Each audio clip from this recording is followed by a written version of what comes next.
harboring of pests. Yeah, That is probably don't touch it. pretty sure that's Nazi Germany. They said that about hiding the Jews. All right, I want to quickly talk about some insider trading.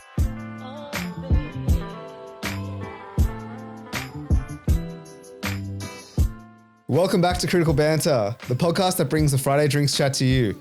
This week, we're doing top fives, and I'm joined with Sen, another Duos episode. Wow. Welcome, Sen. Yeah, wow. Great to be here. Honestly, not much happening. I know I've been away last, week? But no, not doing anything that interesting. I did have a little, so mind your manners, maybe. So I met up with some of my old workmates a couple of weeks ago, and one of them is getting married as well in, I think, November from memory. And so we have a group chat with us. There's 5 of us, and he just sent us like a save the date a couple of months ago. And then, so 2 of the guys don't have partners. Me and another guy have partners. And so the question is the save the date just for myself, or is it with the +1? And I don't want to ask. That's a very weird thing to do. So I forced my other friend to ask him when we met up for dinner. Coward. And I could tell he got put on the spot and he was a bit sheepish about it. And The he's bloke like, who's having the wedding? Yeah. Right. And then he said, probably not +1. Just you. But I'll ask the missus. So very good from him. He threw his fiance under the bus. So then now my question is, am I obliged to invite at that point when I get married next year, his wife to the wedding, to my wedding? Oh, it's a tough one. That is a tough one. I think you have to invite wives. Absolutely have to invite wives. You have to respect the institution of marriage, I have to say. Which is a bit of a stitch up, actually. That is a huge stitch up. You're being discriminated against for being engaged. I've only met his fiance once as well. She's lovely, don't get me wrong. But yeah, I don't know. I feel like to be honest, I was going to invite them both anyway. Right. But then now this is what brought it up. And I'm like, shit, what do I do now? Do you know what their numbers look like? Yeah, they've got a big, it's a big Greek wedding from memory. So I want to say 200 to 250, give or take. So they're not lacking in numbers. They're not like lacking a small, in numbers intimate. at all. No. Yeah, that is tough. I read on, so like because when I was getting married, I was joining all these like random Facebook groups. I don't know if you've done this. I have not yet. But I'm in like these random Facebook groups, mostly women actually. Weddings by Woolshed is the one that I'm in currently. Okay. That's like got the most activity. Right. And they were asking like kind of a similar question, but more so it's like, they said, oh, my partner and I, or like my husband, my future husband, I should say. Yeah. Felt pressured to invite some guys that he's maybe not so close with. Yeah. And he sent them to save the date, but now he wants to renege that. No, save you the can't. date. You can't do that. But you know what? All the comments were like, you can do that. Can you? Yeah. How do you do that? That's so awkward. Well, you just don't send them the invite. Well, that's like triple cheese triple story cheese. that I'm sure he's told on this pod. I've told on this pod where someone invited him to his someone told him to save the date for their 21st birthday.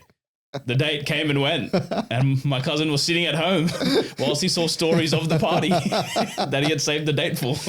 So the general theme of this Facebook group chat, group that I'm part of, is that it's your wedding. You can do what you want. So there's no real rules that you should follow. Now, that's easy to say. In reality, I think you have to invite his wife for sure. Yeah, it's a no-brainer. You have to. But actually, funnily enough, some people asked me for +1 invites. Yeah. Yeah, I don't ask. Yeah, I guess I did ask in a way. So yeah, okay, they asked you. What did you say? But you specifically said, I'm pretty sure in the invite said no +1s, unless it was specified. I think I did say that. Yeah. But the people still asked anyway. Worth a shot. Worth a shot. And to be fair, I did accommodate them. Oh, you did? Okay. As in, like, I said +1s if someone drops out. Okay. Yeah. I said, like, yeah, no dramas. I'll invite your boyfriend or your girlfriend or whatever if someone drops out. And so if someone dropped out, it was like it's like the selective school, like first reserve, second reserve. What's it called? Waiting list. The waiting list, yeah. Okay. He was getting on. One in, one out. But I actually, I don't know how I respected they asked because, like, to be honest, these people were on like the precipice. Like, if I did have like massive numbers, I would have invited them anyway. Yeah, okay. But then, like, you don't also want. I did feel bad because some people I didn't even invite their partners. Yeah. Because they were not, I didn't know them really, or like they had only been dating for like less than a couple of months. Yeah. Not worth it. If they get married, are you expecting an invite? Absolutely, I am. Me and my household at the time. Yeah, I'm getting a lot of wedding reels and TikToks now. They know. Yeah, they know. It's the one thing about wedding is man, everyone has an opinion all of a sudden. That's what I've learned. Who's feeding? No, just like people at work and stuff. Suddenly everyone wants to, chip in with their 2 cents about the wedding. I found it everyone's starting to message to hang out a bit more. Oh, dear. Yeah, Okay, they're like, future planning. No, the wedding's coming up. Let's invest in the relationship. Because to be honest, to get an invite to someone's wedding, people think it's a longevity game, but it's really at the time of the invite sending, who are you close to? Freshest in mind. So you can actually engineer that situation if you were a psychopath. I truly believe that. Now, do you want to do that? Like, obviously you got to, shell out a couple $100 for a night out. Yeah. But if you truly wanted it, tips of the trade, if you want invite to Sen's wedding, just start hitting him up, I reckon. No, it's not going to work. There's a guy at my work as well who's getting married. He's getting married for like 2 years from now. Right. So 2020, and he's stressing about it now. And I'm like, he's like, oh, it's going to be so many people, so expensive, blah, blah, blah. I'm like, how many people are you inviting? He's like, dude, it's going to be like 80 people. Mate. And I'm like, shut the hell up, man. You've had like house parties with more people than that, you know what I mean? Like, I got asked to be a groomsman recently. Okay. And so as part of that, I'm getting another black tuxedo, right? Yeah, okay. The thing is, I already have a black tuxedo. The question is, how many black tuxedos do I need? Yes, someone I know did that as well, where actually, here's another mind your manners.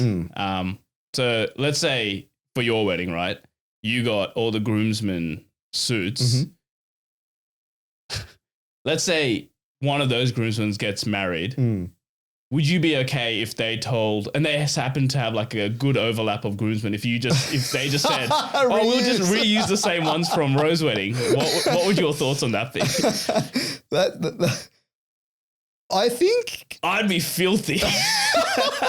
You can't be doing that. Well, someone's going to take the bullet, you know? Nah, dude, if you're going to get people to be groomsmen, out of the goodness of your heart, you got to buy the lads another suit. Please. That's pretty funny, actually. We'll just run it back. I mean, I don't know. Like, I think it's fine. Yeah, okay. But it's not ideal situation. Yeah, I want a couple of free suits, but if it's the same groomsmen group, like, I don't know. I was talking to my mate whose mate this is, and we both landed on no. That's it. Oh, really? Yeah, I don't know. I think that's a bit. What about this? What about if I was getting married? I shouted the boys all suits. Yeah. This bloke's getting married in the groomsmen group, and he says, "Nah, buy your own. Everyone needs to get this grey suit." Nah, is that better or worse than the reuse? That's definitely worse than the reuse, for sure. I think it's just murky waters, man. Just buy everyone new ones. That'd be cheap. It's a big expense, though. It is. Yeah, and have less groomsmen then. Head down to Lowe's, really, and just get it tailored. You know, he'll be right. I have this week. I saw something. It's called the name and shame list. Are you aware of this list, Sen? No. What is it? It is a public list for, I think, restaurants who have had violations, and you can see which restaurants have had violations. What kind of violations, though? Like food safety violations. Okay. So I'm going to give you, this is a one question quiz. Okay. Right. Which of these restaurants are not on the name and shame list? This seems racist already. I don't know what it is, but it seems racist. A, Black Star Pastry. B, Mamak. C, Gammy Chicken and Beer. Or D, Viet in Eastwood. So one of those is not on the name and shame. Mm-hmm. Wow. I'm pretty sure I've seen Black Star Pastry has. I saw they have like rats or something. So then you chose 3 Asian places. That's seems yeah, okay. Different parts of Asia, though. What seems the cleanest out of the 3? What was it? Viet, Gummy, and Mamak. I reckon Viet seems pretty clean. So I'll say Viet is not on the list. Viet, unfortunately, is on the list. The sale of food that is packaged or labeled in a way that falsely describes the food. That's fine. Mamak is the only place not on the list. Okay. Yeah. Gammy Chicken and Beer, failure to maintain the food premises to the required standard of cleanliness. And Black Star Pastry, failure to store food in such a way that is protected from the likelihood of contamination. Dare I suggest the worst of the lot? That is actually the worst of the... But it's actually pretty interesting to go in and have a look. Just squeeze your local area. So every single restaurant's on there. As in every restaurant that has a violation is on there. All right, let me. So you can quickly suss it out. So what's the name of this list? I think it's called the name. It's literally called the Name and Shame. Name and list. Shame, New South Wales. Okay. And so you can take a little gander, have a look to see which you your search local. by like suburb. I think so. I think you can search by restaurant name or suburb. What are you looking for? Your area? Yeah. Any bad eggs?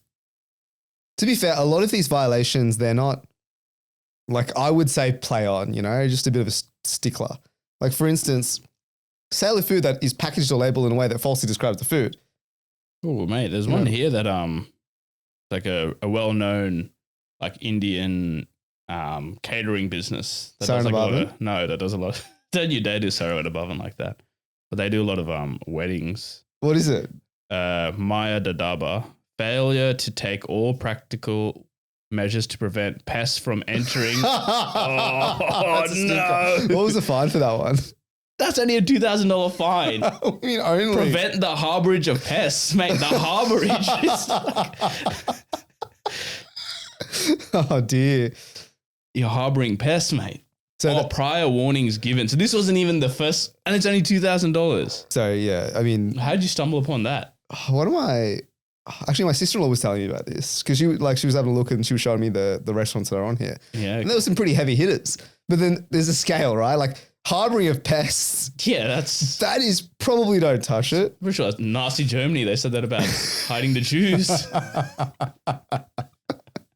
Whereas like other ones is like light fittings were incorrectly mounted. You know what I mean? Yeah, like, that how does that get that's fine. That gets a strike as well, yeah, unfortunately. Okay. The other thing that happened that crossed my radar this week is one of my friends, he was like he moved from Android to iPhone and he was selling his old Android, Samsung Galaxy, whatever. I know exactly who you're talking about. On the Facebook Marketplace. Yeah. The first thing is that where is the line of what you would buy on Facebook Marketplace? Dude, Facebook Marketplace is everything. No, but what would you personally buy? Like, would you personally buy a phone? I've been looking at stuff like bedside tables or dining tables. I think that's all fair. Mattresses? Not a chance. Bed frames? Yeah, I think frame is fine. Yeah, frame's fine. Mattress, not a chance in the world, man. So I think anywhere where you're like, how do I describe this? If your genitals can touch it, I don't want to be anywhere near it. So couch, probably borderline. Yeah. But yeah, stuff like cabinets or shelves and stuff, that's play on. That's no dramas. Yeah. Yeah. What kind of weirdos going around putting their dick and balls on the bedside table? Yeah, that's true. But what about like, you're not putting you can pee on, you know what I mean? Like you could. No, I agree. I wouldn't touch mattresses. But I'm saying like this rule doesn't apply to technology. Like, would you buy an iPhone on? No. God knows what they've done to that phone beforehand. What do you mean? I don't know. It could be, involved in a crime or something. Yeah, okay. So I also would not buy a phone on Facebook Marketplace, but he's selling his phone on Facebook Marketplace. Yeah, selling is fine, whatever. Yeah, get rid of it. Actually, my brother bought a phone on Facebook Marketplace and it turned out to be decent. But really, you probably shouldn't because a lot of these are fake. Like it looks all legit, but it's all fake. Anyways, he was selling his phone. How much was he selling it for? $800. He's mad if he thinks someone bought it. Yeah, so there was a guy who came to buy the phone. And so the phone is fine. It's in good working condition. Maybe the issue is like... Is it new? Relatively new? It's relatively new, but the SIM card doesn't work. So you have to use an eSIM. Okay, that's fine. Okay, right, so you have to use an eSIM. So I think he's selling this phone, but he hasn't put on the description that the SIM card doesn't work. He just says, it's like in decent condition. Yeah. Are you obligated to put like every single thing that's wrong with the phone? If that's the only thing that's wrong, I think you should probably say it. Yeah. So maybe you disclosed it, maybe you didn't disclose it. But the bloke didn't disclose it. The bloke who bought it definitely didn't know that he didn't disclose it. So he's now like, I think he's blowing up his phone. Yeah, blowing up the phone, messaging me like, "You sold me a dud, mate. I'm gonna come get ya." Like, really? All this sort of gear. My mate is like, it's literally fine. The phone is not. All you need to do is go to Optus. No, okay. Did he tell him that the SIM card was bung? Afterwards, yeah. When he sold it and got the $800. Yeah. Yeah, okay. The question is, where did he do the transaction? In a public location. Okay, good. Like at a shopping center. Okay, good. He was very clear on that. So all he has is his name and his face. That's it. Doesn't know where he lives or anything like that. Okay. Apparently when he was doing the transaction, he brought his brother along for support. Who? Your friend? The seller. Yeah, that would have been confusing. Yeah. And then apparently like when they were doing the deal, some random bloke out of the side, started walking. Like he also brought a protective friend as well, but he wasn't with him. He was just like surveilling on the side. Oh, from distance. Yeah, and then appeared out of nowhere. What? Yeah. Like behind them. So That's like when they turn around, this bloke crazy. was sitting behind. So there's levels to this game. So he sold the phone. But the question was then like, he's given him the solution. Hey, go get an eSIM. Now, this guy's still blow up on his phone, even though realistically, like if he does still that, fine, it'll be yeah. fine. The question is, are you allowed to block the person that you sold the phone to? Yeah, if I was in your friend's shoes, I'd just block him. You just see you later. But, man, I've given you the solution. Go on. I don't know. What more can you do? But do you feel like, I don't really know the etiquette of Facebook Marketplace. I personally have not been an active seller. Yeah. Although when I was buying stuff for the wedding, Yeah. I was purchasing Facebook Marketplace stuff. Yeah. Deluxe. But there was like not really, I mean, it's not like technology. It's not like I'm spending $800 and I need like customer service. Like, but I feel like you need to give something. But he gave him something. He said, go get an eSIM. I know, but surely there's a little bit of follow-up. What do you know want him to do? Fix the phone? I don't know. I just thought for $800, Or give the money back and take the phone back? I wouldn't do that. Yeah, I okay. wouldn't So do what more that. do you want? I want a bit of like, oh, did it Emotional work? support. Yeah, how'd it go? You know? No, I don't care. I sold you the phone. It's your problem now. Is it just a simple transaction? Yeah, you give me buyer money. beware. Well, there's like you can Is do there like, an ombudsman for this? I'm sure Kush would know. yeah, he would know. There's like Pay ID scams now that you can, have you seen Pay ID scams? No. You can apparently reverse Pay ID. Do you know Hey? this? Yeah, What? So I can take the money back? you can take it. So if you are buying or selling on Facebook Marketplace, you should cash only. How do you do that? Mate, it's again, on these Facebook groups that I'm part of, they're giving me all the warnings. No, but do you know how that the scam works? No, the scam is, hey, I'll Pay ID you. Yeah. And then you get the money, Yeah. and then 2 days later, you don't have the money anymore. It's reversed because you No, call, but how does that work? I don't you understand. can call it like a fraudulent transaction or something, but there's a way that you can claw the money back even after it's in your account. It's like the Ticketmaster thing where you can like That's give you the ticket in your account and then crazy. recall it back. Yeah. So cash is king. Cash is king. Okay. All right, I want to quickly talk about some insider trading. So, I don't know I can't remember if I said this on the pod, but obviously with the Strait of Hormuz being permanently open, and just every week it changing, there was like a study done that showed like every time before Trump made an announcement that either opened or closed the Strait of Hormuz, like trading volume spiked, which obviously shows there's some inside information. Yeah. So one guy has officially been done. So there was a US soldier who made $560,000 on Polymarket because he had inside information about the capture of Nicolas Maduro. Oh, really? So now they're really cracking down on like Polymarket and Kalshi, and people just making insane amounts of money off inside information. So this soldier, Yeah. he knew that was happening. Yep. And so he's gone on Polymarket and he's Yep. chucked like $100,000 Yep. or whatever. Yep. And then just collected the proceedings. Collected the proceedings. And then what he tried to do was the second he pulled his profit out, he tried to close his account, Yeah. which then obviously pinged him. The thing But is, the like, thing is, right, is there a playbook to insider trade? Like, how do you sneakily do it? I'd be interested in exploring that. I would be interested. I don't know. I don't condone the behavior. No, I don't condone the behavior, but let's just entertain it, right? Yeah. If you were this soldier and you wanted to make a bit of money, how Maybe would you not do it? insider trading, but obviously the other one is like sports betting where like players bet on themselves. The way to do it is you just get like a friend of a friend to go put on a bet for you. Yeah, how many a couple of degrees? degrees of Do separation. you reckon 2 degrees is all you need? Friend of a friend? Probably at this point you need a couple more than that. Oh, really? Yeah. They could easily track it if it's just 1 or 2 degrees of Okay. separation. You would need like someone who has literally zero Yeah. like connection with you. Yeah. Because they have all these systems that can track like. Yeah, you need Kevin Bacon, actually. So I assume insider trading would be the same, but yeah, well, with Polymarket, I thought it was all blockchain. So how can they? I don't understand how they traced him back to him because I thought it was all just anonymous. Yeah, I guess if you've... Hey, there's nothing really anonymous. Then it's all a lie. I don't really know how that works. Like I do know, like you probably do need an account, like a know your customer KYC type thing. Yeah, Like, yeah, you trade on the blockchain, it's all crypto or whatever, but I don't know if like signing up to an account but is I'm sure anonymous. you don't need to verify your ID on Polymarket. I'm making this up at this point, Right.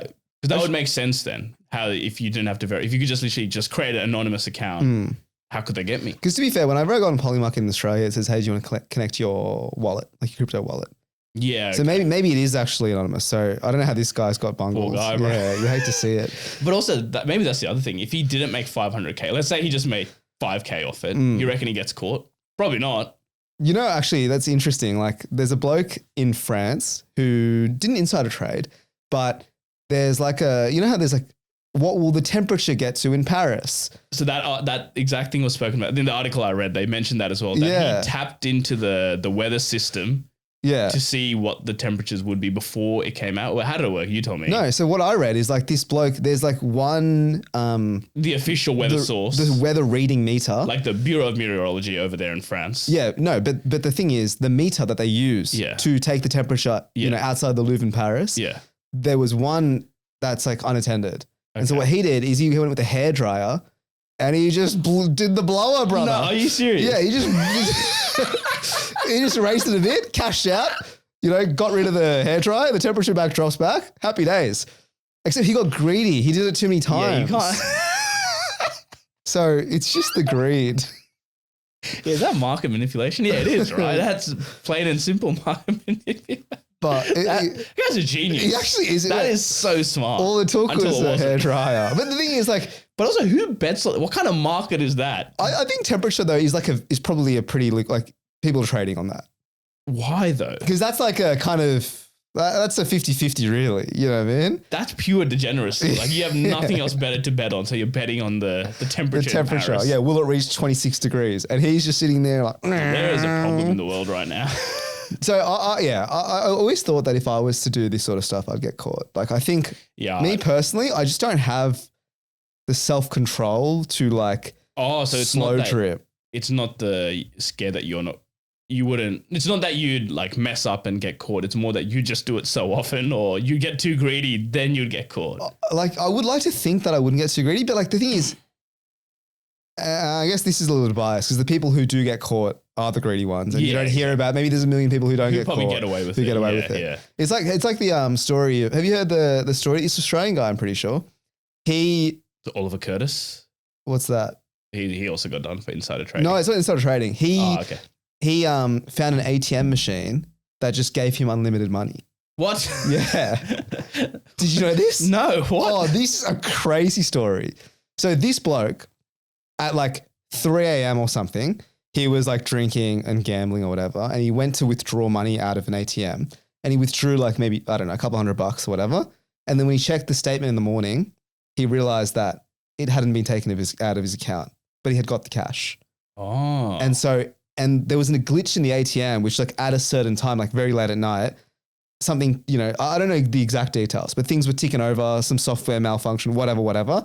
But if you withdrew money at that time, you basically could just But where was it taking the money from? Well, the ATM has the money, right? No, but which account is it like? No, it was just like so it just reads that there's a card. You want 500? Here you go, brother. Here's $500 and it doesn't take it out of any account. So there's like, that's insane. So this guy found this, obviously by just accident. He stumbled upon this ATM. And then he lived obviously very lavishly. I'd be there every 3 a.m. No, but then I would only be taking a couple hundred at a time, maybe 300. Because if you went or do you go big whopper thinking maybe they'll fix this glitch, I'll just get one big hit and get out of here. One and done. So no, he was doing it. He kept doing it. So because in his eyes, he was like, slow drip. It's going to get, well, I don't know if it was get slow. patched at some point, surely. So he was like, let me just keep taking money out and eventually it's going to get patched. Whatever, I'm happy with that. And it was just never getting patched. So these guys just keep withdrawing money. He spends it all on his partying. He's like with limos, with strippers, cocaine, all this sort of stuff. And then eventually he felt so guilty that he himself turned it in. And he turned himself in. And what happened? We went to jail. But how is he going to jail? That's not his. He didn't who's he stealing from? I don't know. Banter in your favor. They still ping you with it. So he went out of the goodness of his own heart, turned himself in, and they chucked him in jail. They chucked him in jail. That game's gone. This is like Ben Robert Smith. That's a joke, by the way. That is a joke. We're going to talk about Ben Robert Smith? I've read the allegations. No, let's not talk about it. Apparently there's a good Stan documentary that I will watch before I have any opinions on. I'll let the courts decide. I have no opinion on this whatsoever. Please don't sue me. What about like players who, where do you stand like spot fixing? Not spot fixing. Let's say if you're a soccer player, you're a striker and you bet on yourself like $1,000 to score. Are you for it, against it? I might be for positive. I think that's fine. Like positive gambling. If I'm on the team and I'm betting on our own team to win, I think that's fine. But if I'm betting on us to lose or like concede a goal, then that's where I draw the line. I think if you're backing your own self or your team, I think that should be fair play. Like if you're, I don't know, Josh Adokar and you're betting on yourself to score 2 tries in the game, I think that's fine. What's the problem? Like, he's helping the team. Yeah. The opposite would be if he bet on like, I don't know, himself to get sin binned or something, and then he went and fucking took someone's head off. Yeah. Then I think that's a negative. Is there anything wrong with that? Maybe it's like disrupts. I think they see it both ways. No. Let's talk about the positive. Obviously, the freaking Josh Adokar to get a sin bin is not. Yeah. Obviously, everyone knows that's wrong. But if you were betting on yourself to score 3 tries, maybe that just disrupts the team chemistry because instead of like passing, you know what I mean? No, I think that's fine. No, imagine this, right? Maybe if you're a defender and you're betting on yourself to score a hat trick. But no, imagine this, right? You're Adokar or any sort of player on like right wing. There's a defender in front of you. You're running full tilt at him. There's a guy to your left. Yeah, who could just if you pass it, he 100% score. And you have three tries plus on you. Are you passing? Absolutely, you're not passing. So even then, I think like you're putting the team dynamic just gets a bit ruined. Okay. So I think that's where the law probably stands because I think any kind of betting they say no. Yeah, which is fair. Makes sense. Is it though? I still think. No, I want if I'm a supporter of who does he play for? Bulldogs.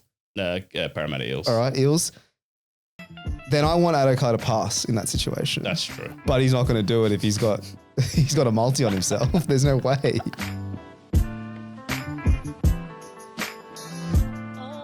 Alrighty, we have top 5/10s. We have got a couple here, Ro. It's a choose your own adventure. But we'll start with this first one. And this is my opinion. So this is my top 5 most overrated holiday destinations. All right, number 5 might be a bit of a hot take, but I've got Hong Kong. Why? Hong Kong? Yeah. All right. How many people rate it? Like, dude, it's actually up there as one of the most popular holiday destinations. Yeah, I went recently. Like, it was fine. It was completely fine.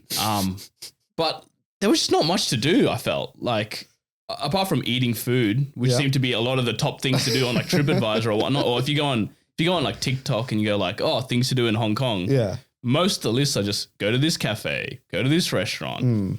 Completely fine with that. Mm-hmm. But, like, after a day or two of doing that, there's not much to do. You go up to the peak, you go see the Big Buddha, maybe go to, Disneyland. How much more do you want to do? I don't know. But if you have a top 10 things to do in a city and 8 of them are food related. Right. Is that where we're drawing the line? That's where I'm drawing the line. There's no diversity of things to do. If that's what I'm trying to get at. Well, you can go to Macau to gamble. But then that's not even Hong Kong. Then I should have just gone to Macau then. Just a short train right away. It's like saying the top 10 things to do in Melbourne is go to Sydney. I did. When I went to Hong Kong, I treated it as like a food tour. A food tour, yeah. Or you can eat adventure. If that's what it is, then that's fine. But I want a bit more. I want diversity. I want a couple of different things to do. Okay. All right. What's next? All right. Number 4, I have LA. Okay. And I fully acknowledge the hypocrisy of wearing a Lakers shirt while saying that. But again, I went to LA last year and I don't know, man. It was it's a bit of a sketch place to be. Yeah.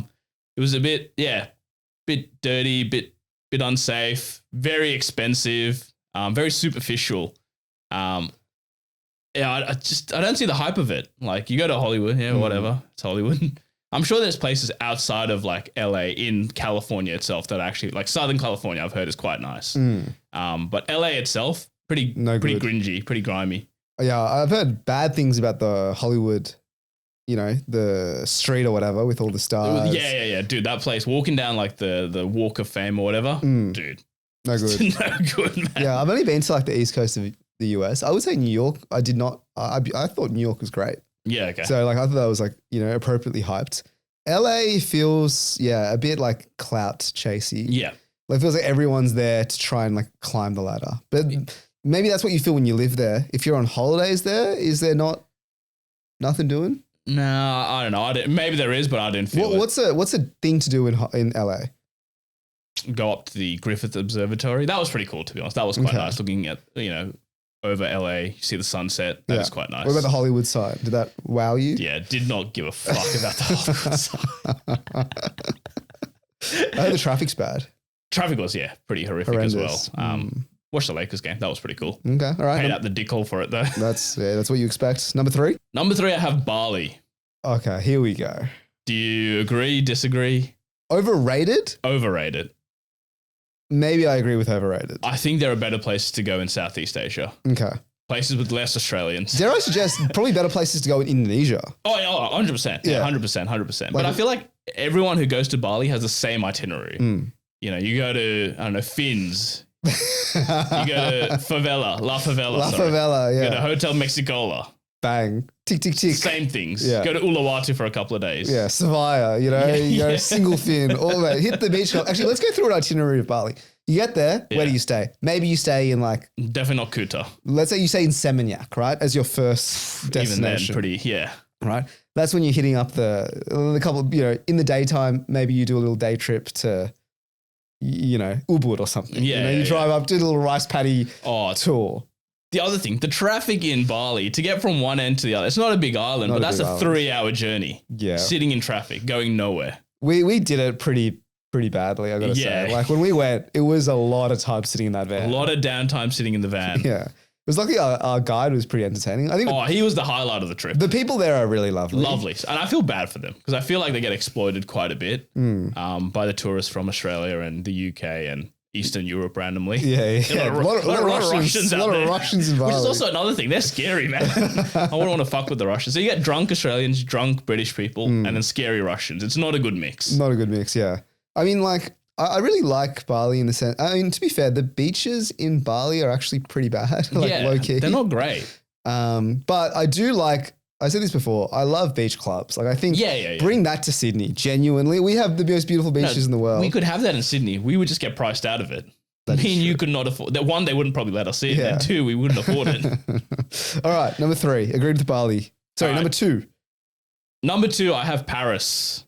You know, Paris gets romanticized as, you know, the city of love, you know, architecture, food, blah, blah, blah, blah. I don't know. I found the people to be pretty rude and some of them to be pretty sketch. A lot of blokes selling bracelets in Paris. Tell you that much. A lot of people trying to put things on my hands. I will say that. Pretty overrated, man. Like, I don't know. The Eiffel Tower, nice. No, that's a hot take. I actually really enjoyed Paris. Really? Okay. Yeah, because I think people say it's grimy and it's gross. Yeah. So somehow I think it's kind of swung back the other way, that it's now underrated. Really? Yeah, because every man and their dog is like, nah, Paris is garbage. So I went there expecting garbage. I got a little bit of sewage. But what I got is like, I don't know, it was really nice. The pastries were delightful, as you'd expect. Eiffel Tower is not an underrated venue. I don't think at all. You go up the Arc de Triomphe, see the Eiffel Tower. The way that Paris's aerial view is like quite aesthetic. That is cool, yeah. It is. And I will admit, I probably just had a rough few days there. Yeah. And it was like 6-7 years ago. So maybe I do have to give it another go. And maybe it is actually a lot nicer, but I would say can only like, base it on my experience there, and I did not like it. And that's all we're asking you to do, Sam. Exactly. You know, it's your experience, it's your opinion. But I think the like the Montmartre area in Paris, that was pretty is nice. really nice. Like I really. But that is where I got hit the most with the bracelets. Yeah, supposedly a lot of pickpockets there, but I thought it was. Like, that was the other thing. quaint. Just constantly on edge about getting, you know, mugged or pickpocketed or whatever. That's the problem with everywhere in Europe. I feel like I was constantly like in Barcelona, Paris, Barcelona, London. I'm always like just check the pockets. 1, 2. Mate, Portugal. Mate, I was free as a bird in Portugal. It was like I was being in Sydney. I didn't, not a care in the world. No so, issues. I don't know, it's parts of Europe. Okay, all right. And number 1, the most overrated tourist destination, in my opinion, is Dubai. Vapid, soulless. Porta potties. What is it? Porta potty parties or whatever they call it. I don't know. It all just seems fake and artificial to me. Yeah. I've never been to Dubai. Yeah. It's very man-made, right? Like everything's kind of.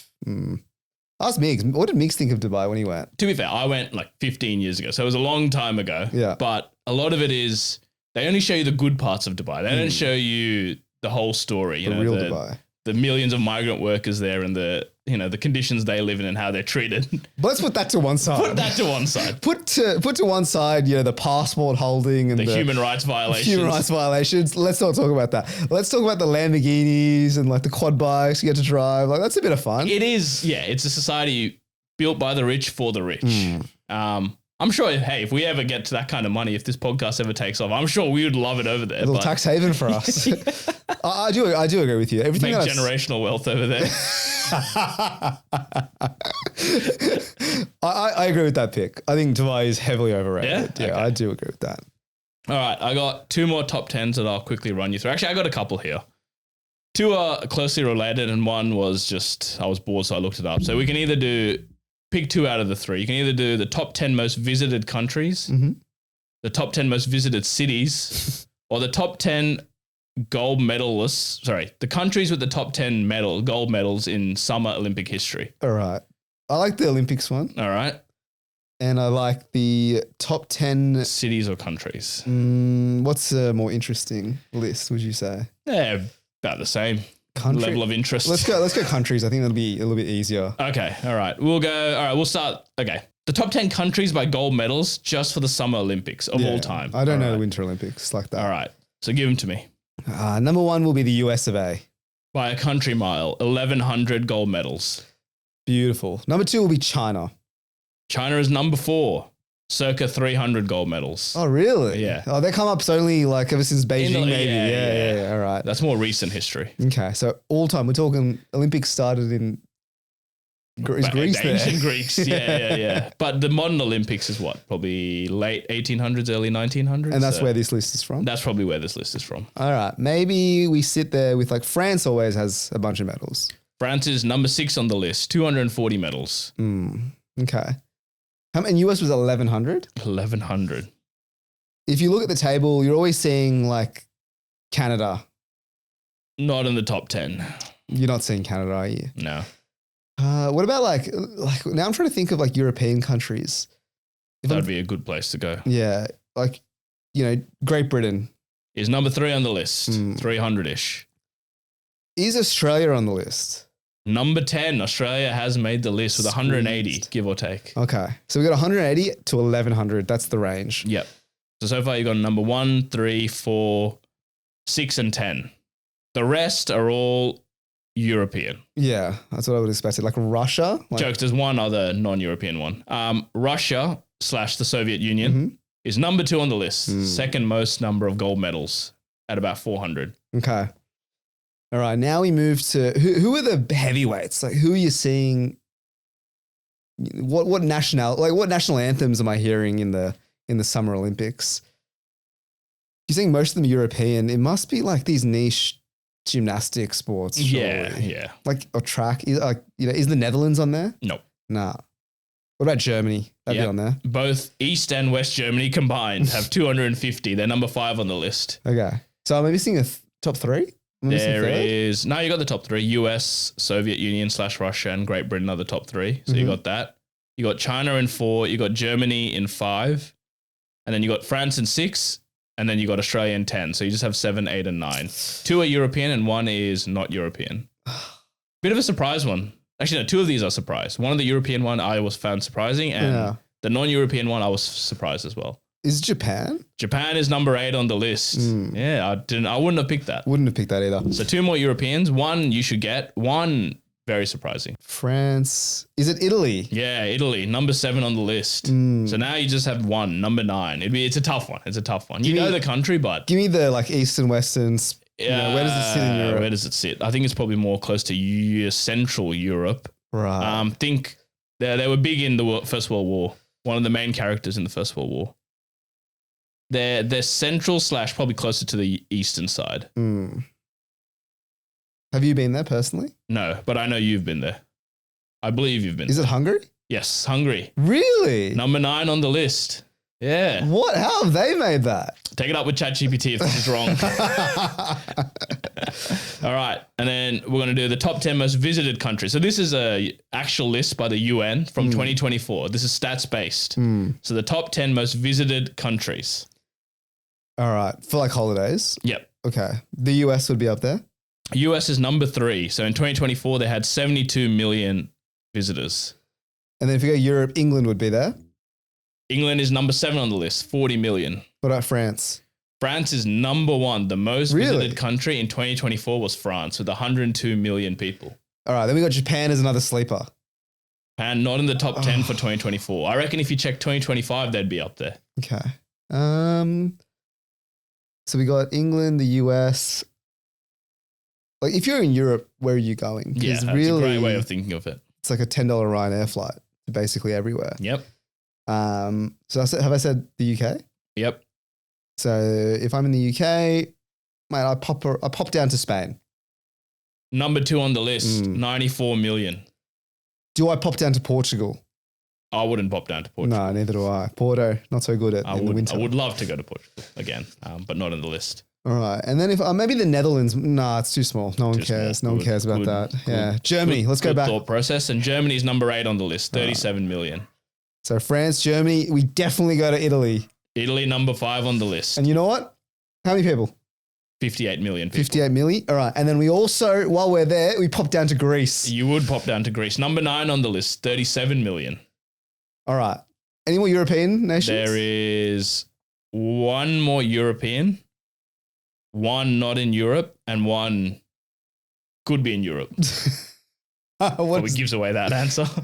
Is it Turkey? Yeah. Turkey is number 4 on the list, 61 million people. Really? 60 of those were just hair transplants. A lot of veneers and balding blokes going to Turkey. Dude, the veneer trend has to stop. Yeah, it has to. It's terrible. Have you seen Mr. Beast's new veneer? Oh, Does he have the veneers? He has really bad veneers, yeah. Fuck, yeah, fair enough. If I was a billionaire, why not? I'd have artificial everything.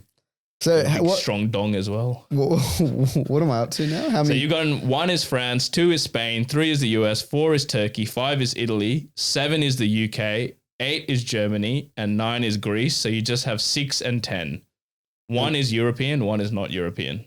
In the European one's a bit niche. I mean, we've both been there to this country, but I wouldn't have thought it would be in the top 10. But it's historic, a very historic place. Some famous people have come from there. Austria?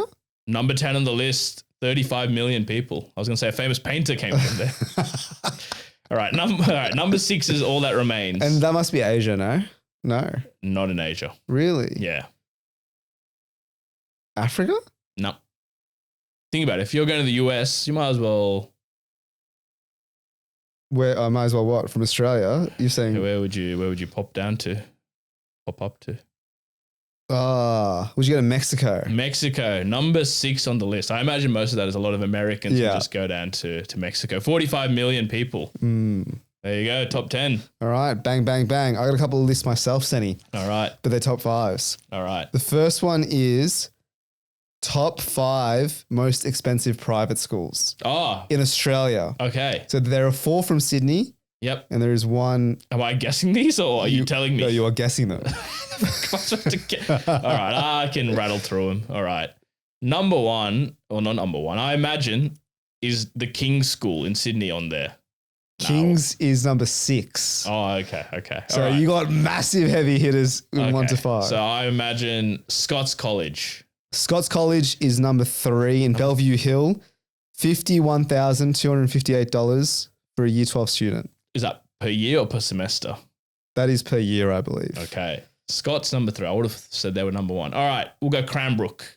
Cranbrook, also in Bellevue Hill, number 5. Number 5. $49,521 for a year 12 student.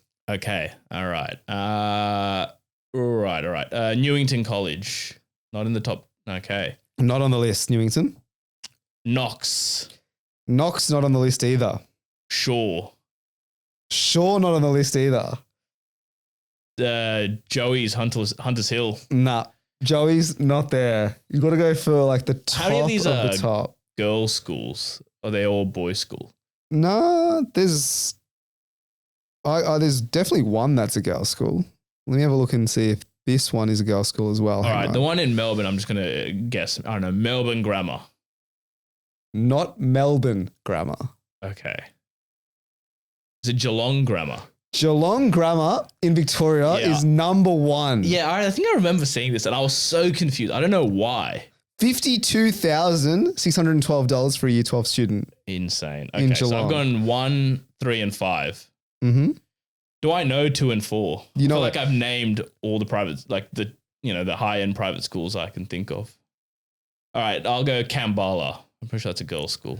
Kambala in Rose Bay is number 2 on the list. Okay. $51,703 a year. Okay. All right. And now you're missing just number 4. And do I know this one? You know the one. Do I? You know it, yeah. It's not Barker, is it? Nah. Sydney Grammar. Not Sydney Grammar. Okay. This one's in Darlinghurst. Skeggs. Skeggs is number 4, $49,936 a year for a year 12 student. Damn. Mate, can you imagine this? Like, you have one kid, right? Yeah. That's basically your post-tax salary gone. That is insane. You have 2 kids. Yeah. Yeah, you probably get a little discount. But yeah, they probably give you a 5% discount for every child. how much do you have to be earning to send your kid to Geelong Grammar for $52K a year? Over $1 million, surely. Really? Right? Yeah, I think so. Not even 500. I think maybe upwards of 500 grand minimum. Yeah. Like as a household, I think so. Yeah. As a household. Yeah, household income. Right. Let's actually do some quick maths here. Right, pay calculator. Let's quickly have a look. Actually, no. It'd be more than 500K as a household. So let's say you're on 500 grand, right? As a household, for instance. Your monthly pay is $24,000, 24,900. So let's say 25. Times 12 is 250, So about 300 grand. 300. Yeah, okay. Okay. And then that's okay. That's okay, isn't it? 300 post-tax and 50 of those go to 50 schooling. of those G's go to schooling. So 25% goes to your What about kid. your mortgage? Think about it. If you're on that, you're probably living in a quite a nice abode, I imagine, with a pretty sick mortgage. So Yeah. Let's say you're paying 10 grand, probably more in mortgage per month. That's another, let's say 120, anywhere from 120 to 200 G's in mortgage alone. And what's your post-tax, did you say? So 300 a year post-tax. Yeah. Nah, I don't think you could afford that. Really? I think it's upwards of probably 750 a mil. Okay. All right. That's a little fun game. Next up, we have the top 5 most affordable cities in Australia. That should be a pretty quick one. Wouldn't it just be the capital cities? No. Okay, all right. Well, we know Sydney, Melbourne. You can probably take them off the list. Nowhere near there. I'll say Newcastle, the Steel City. Not on the list. All right. Wollongong. Wollongong is number 2 on the list. All right. We'll go Geelong. Geelong is number 4 on the list. All right. Not Gold Coast. We'll say Sunshine Coast. Not on the list. All right. Adelaide. I don't think any of the capital cities would be on this. Are any of them on there? There's one on there. What would be Adelaide, maybe? Not Adelaide. Canberra? Canberra is number 1, the most affordable city in Australia. Isn't that because, I don't know, it's government housing, isn't it all free? Okay, so Canberra, Wollongong, and what was the other one, I guess? Geelong. Geelong, okay. So you got 3 and 5 remaining. We'll go anything from Western Australia. We'll go Gerald, Bustleton, Nah. Broome, Mm-mm. Cape York. What? No. Yeah, what states are these two in? One is in the Northern Territory. Darwin is a capital city. So how would you say? Is it Darwin? It is Darwin. Okay. And then the last one, what state? The last one is in Queensland. Have I heard of this place? Yeah. It's not the Goldie, is it? Surely not. Not the Goldie. What's up there? Bundaberg. Toowoomba. No. Oh, Townsville. Townsville is on the list. It is number 5 on the list. So to recap, Canberra number 1, Wollongong number 2, Darwin number 3, Geelong number 4, and Townsville at number 5. I think Wollongong and Geelong are the only 2 places on that list I would like to live in. I could, I'd be okay with I would living say, honestly, only Wollongong. I'm sure Geelong's okay. Yeah, Geelong's probably all right as well. But Townsville, we had a mate who lived in Townsville, did uni there. He said he loved it. He wouldn't move probably. Yeah, that's true. But you're indoctrinated to love it, I think. Alrighty, that's all I had. All in all, some surprising things on our list, I would say. Very interesting little choices we had today.